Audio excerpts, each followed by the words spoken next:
Welcome to Bible Light for Life. Today's topic 044. Legacy Heaven Honors. Turning Your Years into Seeds of Faith. Psalm 71:17-18 to Timothy 4:7. The weight of years. The wonder of legacy. There comes a moment when the mirror doesn't just show your reflection, it shows your story. You notice the silver in your hair, the softened hands that once built or carried or held. You remember the faces that have gone home to heaven.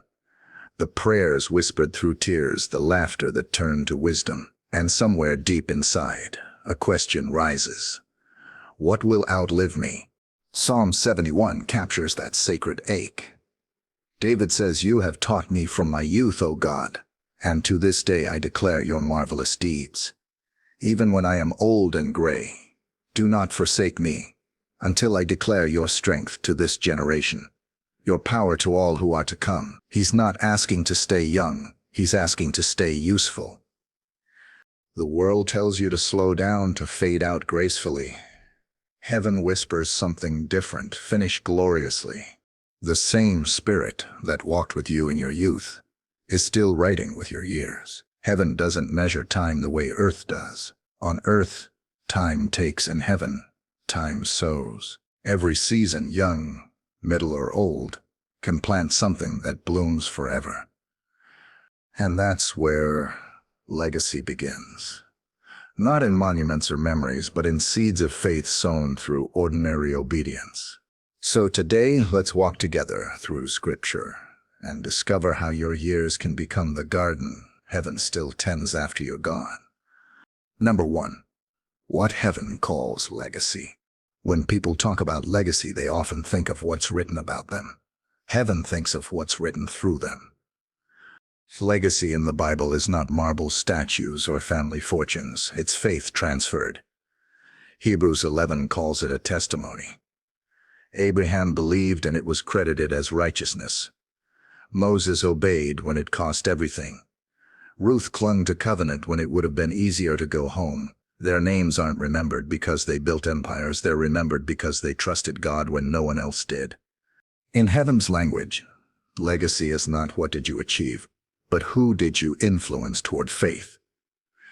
When Abraham left Ur, he left wealth and comfort, but gained a story that still speaks.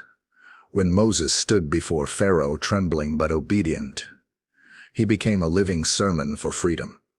When Ruth chose Naomi's God, her line gave birth to David, and through David to Christ. That's heaven's math. Small seeds multiplied into salvation stories. And maybe you're thinking, I haven't done anything world-changing. But if you've prayed faithfully, loved sacrificially, forgiven deeply, or whispered hope into someone's dark night, you've done more than you know. In God's economy, quiet faith moves eternal mountains. The Bible never calls legacy a reward, it calls it a responsibility. Psalm 145:4 says, "One generation shall declare your works to another." You are a bridge between what God has done and what He's about to do next. So today, don't underestimate your influence. Heaven measures legacy in faith footprints, not fan followings. Number 2. Psalm 71, a song of seasoned faith. When David wrote Psalm 71, he wasn't the boy with a sling anymore. The crown was tarnished with battles fought, mistakes made, tears shed. Yet in that stage of life, his voice carried a rare fragrance, the worship of someone who had learned both victory and failure. "You have taught me from my youth," he says. Notice he doesn't say taught myself. He recognizes that God had been his instructor all along. And then he prays, "Do not forsake me when I am old and gray, until I declare your strength to the next generation." David's concern isn't comfort, it's continuation. He doesn't want his testimony to stop with him. He wants his years to be a megaphone of God's faithfulness. There's something beautiful about seasoned faith. It doesn't panic easily. It knows that miracles can take decades. It knows that failure doesn't end the story, it refines it. The young shout praise. The aged whisper depth. Both are needed. The kingdom needs energy and experience, passion and patience, vision and memory. Psalm 71 shows that God doesn't retire his servants. He reassigns them. When you can't run as fast, you pray longer. When your voice trembles, your words carry gravity. When your hands shake, your blessing still steadies another. If you've walked with God for years, your faith is not outdated. It's distilled. It carries the fragrance of perseverance that this generation desperately needs. Heaven treasures the worship of those who have wrestled long and still believe. Number 3. The final lap. Finishing like Paul. When Paul wrote his last letter to Timothy, chains clinked at his wrists. Rome would soon silence his body, but not his message. I have fought the good fight. I have finished the race. I have kept the faith. Notice what he didn't say. I was never tired. I never doubted. I never failed. He said, I finished. Heaven doesn't demand perfection. It honors perseverance. In a culture that celebrates beginnings, new jobs, new dreams, new adventures, Scripture reminds us that crowns are for finishers. Paul's life wasn't glamorous. It was scarred. Yet those scars told stories of endurance. Every prison cell became a pulpit. Every wound became a witness. He showed that legacy is not how loud you start, but how faithful you end. To keep the faith means to guard the deposit God placed in you. Truth, integrity, hope. Until the very end. The Greek word implies a soldier holding the line when everyone else retreats. And maybe you're in your own final lap, a season that feels smaller, slower, quieter. Don't despise it. Heaven leans close to finish lines. When earth thinks you're done, God calls it your strongest mile. Paul's words to Timothy echo today. Fulfill your ministry. That's not just for pastors. It's for anyone breathing. Your ministry might be a prayer circle, a grandchild, a neighbor who needs encouragement. The race isn't about speed.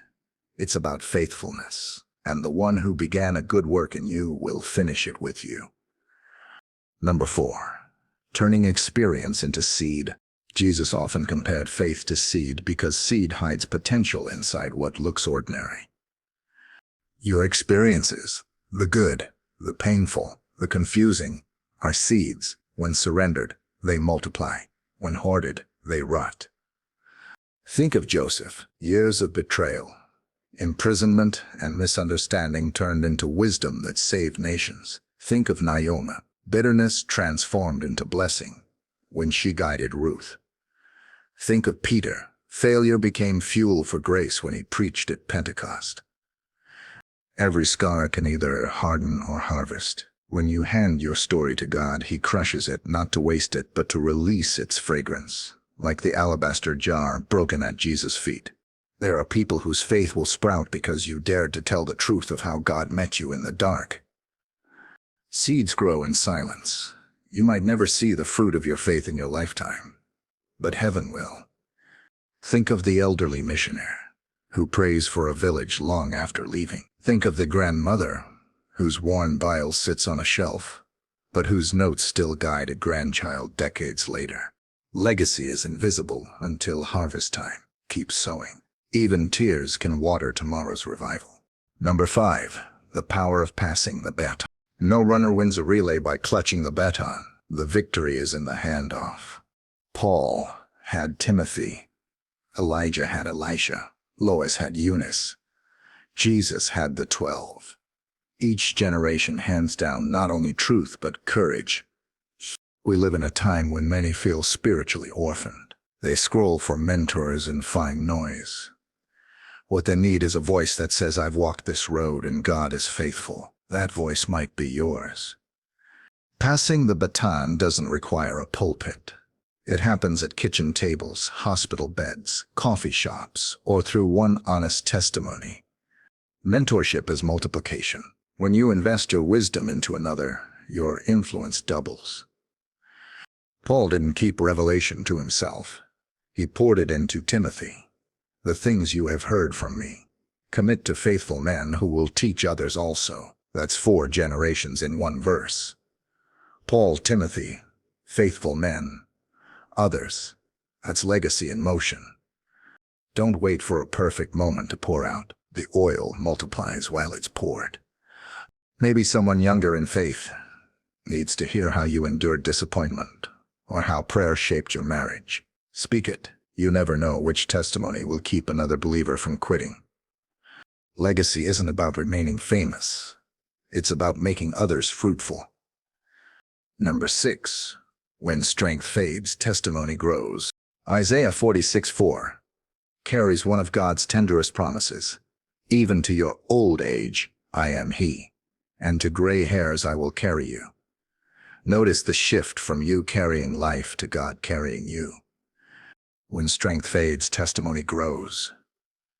Paul said, though outwardly we are wasting away, inwardly we are being renewed day by day. The world calls aging decline. Heaven calls it refinement. Physical weakness can amplify spiritual authority. People listen differently to a faith that's been tested by pain.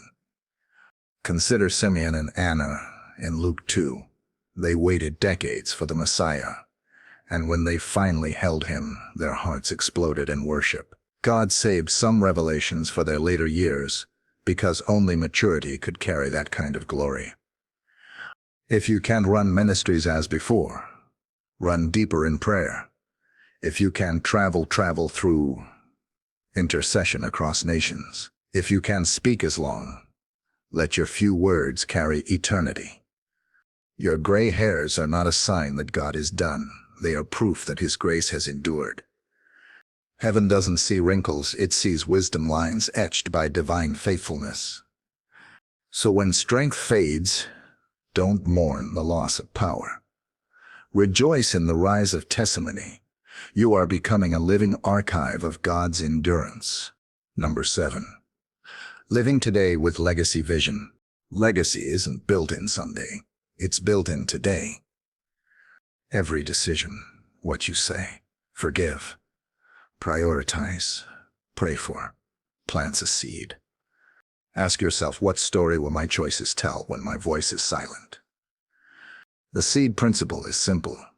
Whatever is planted in faith reproduces in eternity. Forgiveness is a seed. It ends generational bitterness.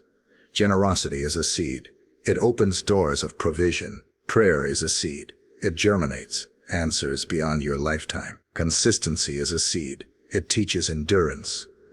When you live with legacy vision, you stop asking, what do I get today? And start asking, what will heaven harvest from this? This mindset frees you from regret. You realize that no year is wasted when it's surrendered. Moses didn't see the promised land, yet his obedience shaped it. Stephen didn't live to see Paul's ministry, yet his courage ignited it. Your obedience today might ignite someone's tomorrow. So pray boldly, give quietly, love deeply. Keep sowing eternal seeds until your last breath. And even then, the wind of the Spirit will keep carrying them farther than you can imagine. Conclusion. When the story ends, the seeds. One day, heaven will replay your story, not in highlight reels of achievements, but in fields of lives touched. Psalm 71 and 2 Timothy 4 meet at one point. The faith that finishes still glaring God's strength.